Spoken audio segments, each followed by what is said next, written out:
Tell me where you started in the sense of what was your first camera? My very first camera was a Polaroid camera that my parents gave to me for Christmas. And it was so that I could take on my climbing adventures in the UK. The only problem is the camera was, it was about this big and it weighed about, I don't know, it was just ridiculous. And it was one of those ones where the Polaroid would come out of the bottom, and I used it for a little while, but it wasn't great for putting on your harness or anything like that. But that was my first camera. What inspired you towards being an outdoor photographer? Photography is really just an excuse to get outside. What it does do is it forces you into situations where you might not otherwise put yourself into, such as getting up early in the morning or climbing up a snowy peak, just so you can take some photographs of that area. Isn't necessarily something that I might do just for the sake of doing it, if you know what I mean. It gives me something to do while I'm outside. Does that make sense? Yeah. I think it's a great way to record some of your experiences. I mean, there's nothing like looking back at a photograph and brings back all those memories of that time, say you have kids and you take pictures of your kids and you're looking at pictures of them when they were 5 or whatever, and it brings back great memories. I mean, I have some nature images that I look back on and they bring back some great memories, Tell me about a specific time when you're in the mountains, let's say, and you're just overwhelmed with the sense of how alive you are in that moment. A few years ago, my partner and I went down to Antarctica, and just seeing the amount of life down there other than human beings for a change is just awesome, Penguins, seals, whales. I mean, it was just amazing. And the rugged landscape. I mean, it's nothing like it, And if anybody has a chance to do that, I would highly recommend it, even if you're not taking pictures. It's such a neat experience, What are some favorite places that you've been?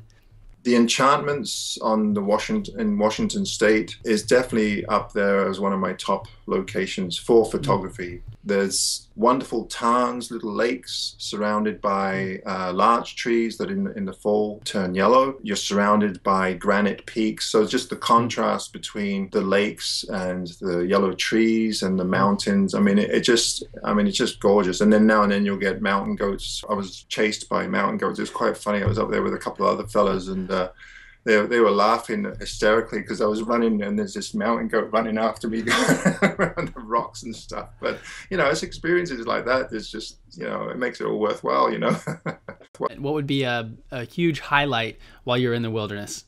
The one that stands out to me probably the most is a trip that my partner and I took up to Katmai. And we had a guide all to ourselves, and he took us out, and there was this one particular bear. They're just grazing on the sedge, on the grasses. And this thing just kept coming closer and closer and closer. And I'm kind of getting, well, shouldn't we move back a bit, And he goes, no, it's great, And then finally, I couldn't photograph it anymore because I didn't have a wide enough lens, Karen's getting all excited, and I'm kind of inching my way behind her, I'm thinking, I don't know about this. If you had to pick one particular image to place over your own mantle at home, what image might that be?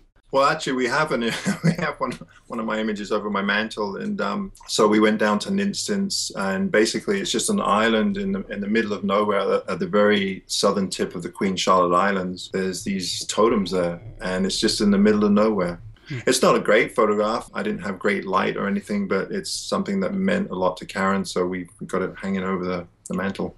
If you meet with a photographer and they're just getting started, what kind of advice would you share with them? Shoot what you love to shoot. If you're photographing things that really move you inside or that you really enjoy, whether it be people or nature or whatever, your photographs are really going to show that, So I think you really have to photograph the things that you love to spend time in, Well, thank you, Adam Gibbs, for joining us here on A Live Photo. Oh, no problem. Thank you. Thank you, Paul. I appreciate it.